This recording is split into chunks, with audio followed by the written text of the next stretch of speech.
Hi, Perry here from Geelong Handmade. Um, Today I'm going to go through the process of designing that I went through for the Flying V guitar. The easiest place to start, I thought, was to go with an existing plan, perhaps a drawing that I could bring into Fusion to help me model it. I wanted an existing plan so that I could get the dimensions correct. You could start from scratch and you could go through the whole drawing process, the whole sketching process, but there is so much out there, as you can see, and they're in a bunch of different formats. There's a lot of different styles of the guitar. Specifically, I was looking for something I could import into Fusion 360. It still means that I have to do a lot of work. However, there are a lot of options, and here's an example of one particular option where you could go and pay for the files that you need to be able to import, and they are available in PDF, DXF, so you can import them into Fusion, and you can pay money to get them, which is not a bad idea. They're good quality. I don't have a particular preference to this one or any other one that you're looking at. However, I thought there might be other options as well. You can also go searching and find just PDFs. And if you wanted to grab a PDF and then do some work on it and import it into another tool, you may not be using Fusion. That's an option as well. And there are some free PDFs around for all sorts of shaped guitars. This particular one is for a particular model of Flying V. And the quality, as you can see, if I open them up, is actually pretty good. Just opening that up, and you can see there are fretboards, there's full necks, there's dimensions which are very important, as well as outline sketches of the body and so on. Even with right down to the holes where you have to put the hardware in. I was after something that was a little bit more intuitive for me to import into Fusion 360. So I actually went to a site, which is the one you see here. I'll put all the links in the description below, but the site here has got millions of free CAD files that people have created and uploaded. They don't charge for it. This particular one I thought was pretty good. There's a number of renders, and it seemed to fit the bill for what I was looking for. This particular model is the Flying V, the Gibson Flying V83. I was really just after the DXF. So I downloaded the files, and here we go. Let's open up, have a look. They come as a zip file. We'll go into this folder and have a look at them, and you get a number of different files that come with it. Now, this is pretty impressive because you get an STL file, so you can actually print. I don't know how this would look, but you can actually 3D print this directly from what's supplied, which would be really interesting. There are some renders and a whole bunch of other things which are quite good. The file that I was after was actually this particular file, the DXF, because I wanted to import this into Fusion 360. Because even though I was building something which was based on the Gibson Flying V, I wanted to put my own touches to it. So I wanted to put the electronics in that I thought would be cool. I wanted to move a few things around, and of course, being a 3D printed guitar, I can't produce the thing all in one piece. So let's have a look at what I did once I imported it. So here we are in Fusion 360. I'll create a sketch. Just choose this particular axis, and I'll import the DXF that I downloaded before. I'll import it as a single sketch. I can always remove what I don't want later, and we'll select the file and bring it in. Now, I don't claim to be an extremely skillful user of Fusion 360. I've been playing with it now for probably a year, and I've been able to produce some interesting things. But in the past, I've just sort of played around with the edges of it, and done a few extrudes and printed them and things like that. So this is going to be a bit more of a test for me. So the Flying V comes in. It's actual size, so I'll have to zoom in. and or zoom out, I should say, and so we can see that. And you see the sketch actually has, you know, a number of different aspects. It's got the body, it's got the neck, it's got a whole bunch of different things, and I can turn these off as I want because they're all come in as separate layers. Because I'm really just interested in the body. I might keep some of the neck information in here because the plan for me is to actually buy a neck and bolt it in. We'll talk about that a little bit later. But for me, it's a much easier way to do things, and I'm interested in 3D printing the body. I'm not going to try and 3D print the neck. The neck's very specialised. It needs a lot of strength and to produce the frets and so on in a 3D printed neck. It's possible, people have done it, but I don't want to go down that path. So I've just removed the pieces that I don't want. I'm going to clean up, you know, a lot of the guff that's left over, and just try and leave the body behind. The center line there I deleted as well, but I'll reinstate that later because the center line is actually an extremely useful thing to have when you're modeling. And from here, you know, you can see that you've got a lot of info. Let's just scroll around and show you the different angles of it. Now, some of these things I don't want, and that's fine. I can get rid of them. Some of them I will reinstate later.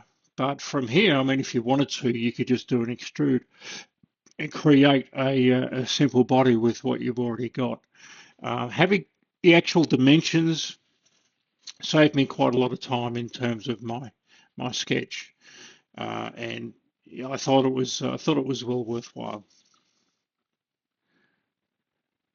Here I'm just deleting a few of the lines that I don't think I'll need.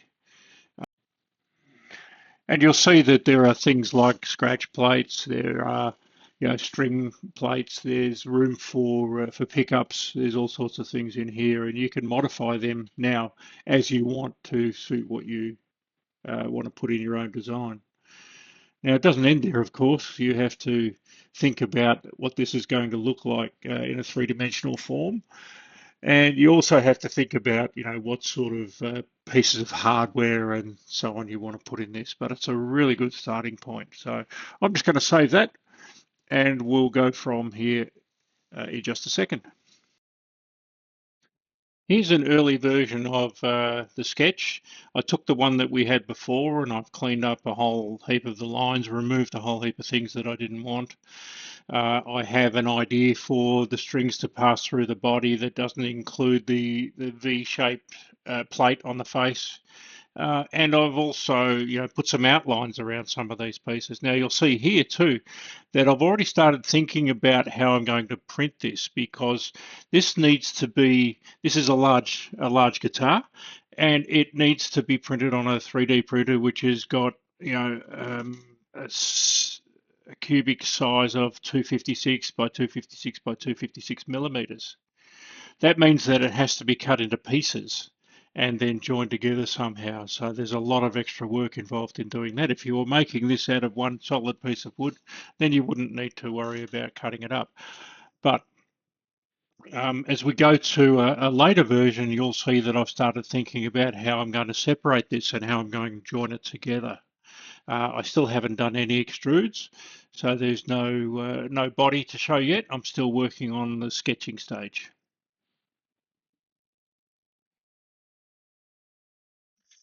Now, the version that we were looking at before was version 5 of the file that I'm working on. This is currently version 11, so I've progressed a little bit here and I've actually started doing some extrudes. So you can see now it looks more like a three-dimensional guitar.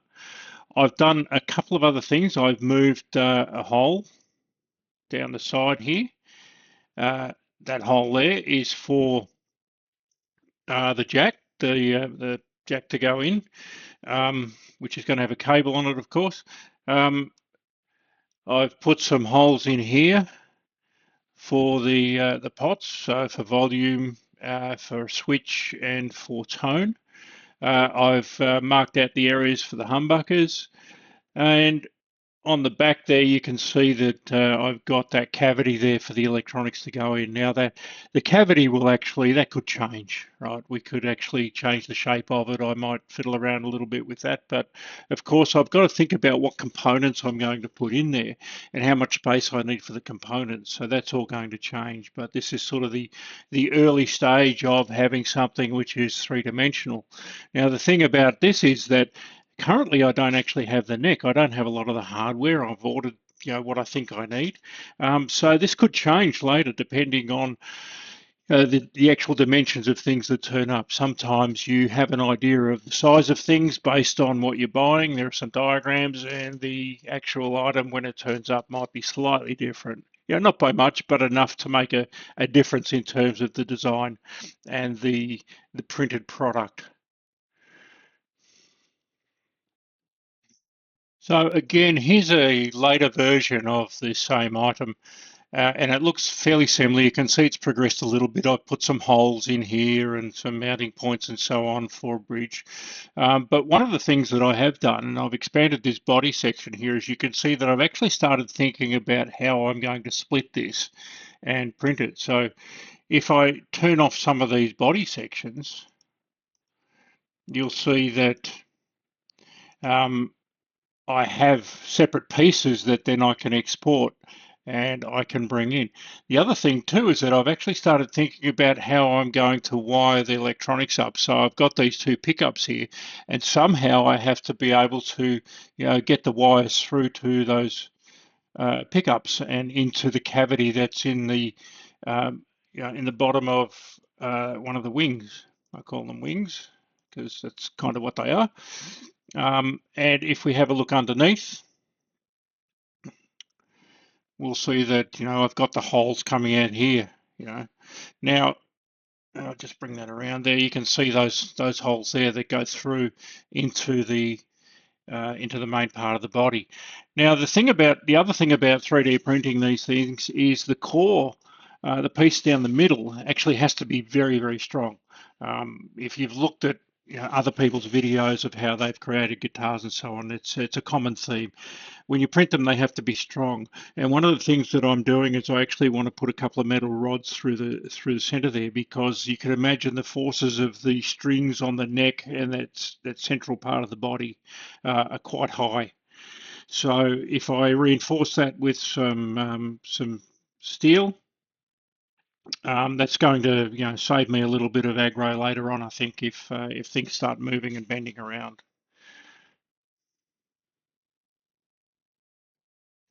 So here we are again with a much later version. You can see it's progressed even further. I've thought little bit about what sort of hardware I want to put in these holes to support the strings as they are passed through. You can also see these lines here on these wings. So I've thought a little bit more about how I'm going to print this. So currently I'll have 1, 2, 3, 4, 5, 6 pieces to print. And I've designed it so that they will fit nicely onto the 3D printer I've got, which is a Bamboo Labs P1P. I've had the printer for a little while, and I've produced all sorts of useful and useless trinkets and things that I've given away as presents. But it's nice to be able to produce something functional. And I've done a few other guitars before, but they've all been based on other people's designs, and I've downloaded STLs and printed them and hooked them up. We can see now that if I flip this over, that I've actually changed a few things here. I've got some holes that I've put in for the wires to pass through. I've changed the design so that instead of having a channel for each of these pickups to have wires come through, I have these two joined together. And if we start removing some of these pieces, actually I'll keep that one, remove these, and remove the wings. There, you'll see I've actually started thinking about how I'm going to join them together. So you'll see there's a whole bunch of holes, and the idea is with these holes that I'm going to be able to put dowels in them and glue them so that they join the pieces together once they've been printed. If I had a larger format printer, then obviously I wouldn't need to worry about, cutting it up into pieces like that in order to print. But I think you get the general idea of how this is going to hang together. So here I am. About the stage that you saw on the last section of video, I decided it was about time I produced a prototype. So I actually took those pieces and I printed them using some old PLA that I actually had around. The quality is not that good. If I bring it in, you can see that, but it gave me something to work with, so I could actually start putting dowel holes in and joining pieces together and so on. It also gave me an opportunity to try some of the hardware, because I'd actually started receiving some of the hardware, the pieces that were going to go in to form the overall guitar, and I was able to test fit potentiometers, I'll say that, pots, and switches and pickups and so on. So I thought this was important. Now this was stage 37. This was the 37th version of the Fusion file. I've done a lot of backups as I go through, and currently the end result is sitting at about version 63, and I'm still tweaking it, because as you go along there are little things that you do as you find things. And in this particular one I made a mistake, of course, because as you do. And I thought it would be very clever to actually have some dowel that went through that way to try and give a bit more strength here. But of course, when you take this whole side piece off, you can't actually put things in at two different angles and expect them to all go together. So that's a learning experience, and that's why you build a prototype. It doesn't cost much in terms of plastic to build a prototype, and I think it's a very important step, and it's certainly a step that I'll take each time. The other thing that I like to do too is to build templates of each of these sections, and I'll talk about that later and why I've done that, but this is where we're at just at the moment. So back onto Fusion 360. The version that you're looking at on the screen now is the current version of where I'm at, version number 63, which sounds like a lot, but when you're making little changes, you actually just save it as you go along. So, often the changes in between each of these versions are not great. What you'll find though is that if I turn these components on, and all the body material, you'll see now that you can see there's, I've actually created a lot of components for the hardware that's going to go in there. I've got a backing plate that's going to go across this whole thing. I've got, the little ferrules, not ferrules, that are going to go in here. There's a bridge that's sitting there. There's the pickups. I zoom in and have a look. You can see it's got some surrounds on it, that sort of thing as well. So I've tried to model pretty much everything, and from here I can actually start adding colors to it and so on to see how it might look when it's done. I'm still waiting on a few components to turn up. I've actually printed, you may have seen in some other videos, I've actually printed the pieces for the wings, and I've printed one of the pieces for the core. Not totally happy with the way the core's turned out, so I'll reprint that.